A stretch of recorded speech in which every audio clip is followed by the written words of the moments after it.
It's a very fast process, Mr. Mayor. I've got to tell you, you're a man of your words.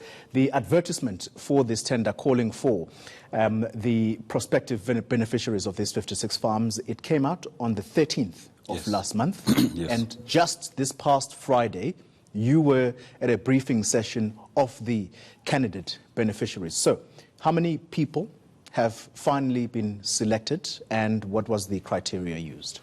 Well, there were over 250 people who attended the information session, where basically, because there's a tender briefing session which is separate, which we do not participate as politicians. What we did, we thought that it was prudent that we must call people, explain to them the type of farms that are available and the type of assistance that we'll give them as soon as they've participated in the successful bids. So what is currently happening is that everyone has been sufficiently given information in terms of what is to expect in terms of the bid documents.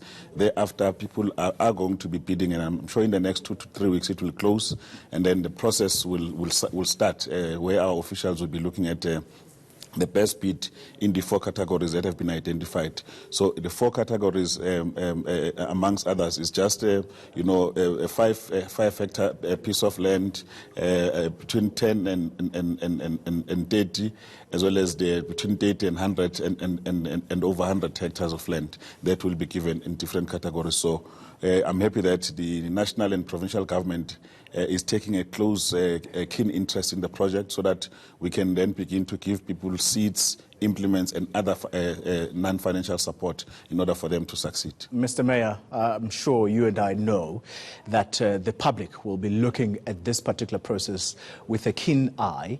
Again, I ask, the criteria for selecting candidates who will ultimately be the beneficiaries. Look, the criteria is set out in the tender document.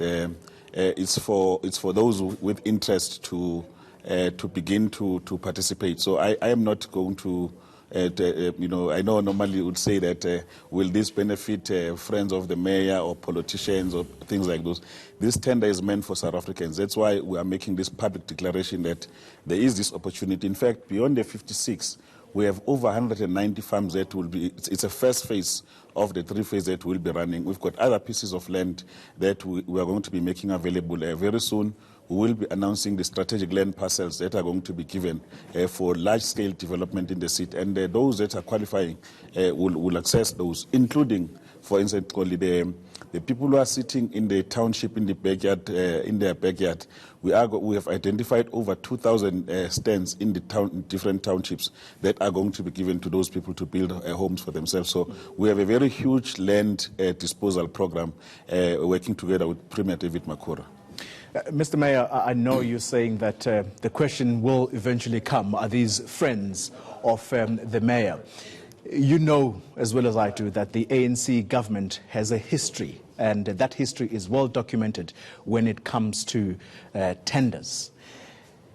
What will be the criteria to disqualify, or what, if any, will not qualify you to be among those to benefit from this? Look, you have to be a South African. You have an interest in agriculture.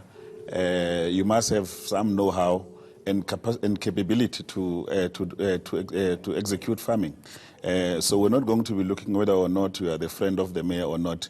Or a member of the ANC. Or member of the ANC, because to be a member of the ANC shouldn't be a sin in the country, but everyone must follow the same rule. That is why we follow public procurement processes, which as politicians, we don't get involved specifically. So I am saying that if there was anything onwards, the mayor would have decided that I'm going to give these farms, just under the table. But we are not doing that. It's a public process. I'm here to just articulate what the government of the ANC is seeking to do, because we're quite committed in terms of land reform program. And we think that following from the NASREC resolution, the issue of the land is very central to the work that we're doing as the African National Congress. Final question to you, Mr. Mayor. You're saying that you expect the program to generate 200 million rand in terms of revenue that will accrue to the city of Ekurhuleni. What's the timeline for this revenue collection? Well, it's over time, in the next 3 to 5 years, because remember, when people start, some of the farms have been laying fallow, so there's got to be some productive process that will take place. Then after, I think that the city, in terms of revenue, because we'll be leasing those farms, long-term leases on those farms, and we anticipate that over time we should be making between 200 and 250 million per annum, which will be a new source of revenue for the municipality to deliver other services other than to just keep the pieces of land lying fallow. All right, so 250 interested parties attending that briefing session, but no one selected yet. Not yet. All right, that's the Ekurhuleni Mayor, Mzwandile Masina.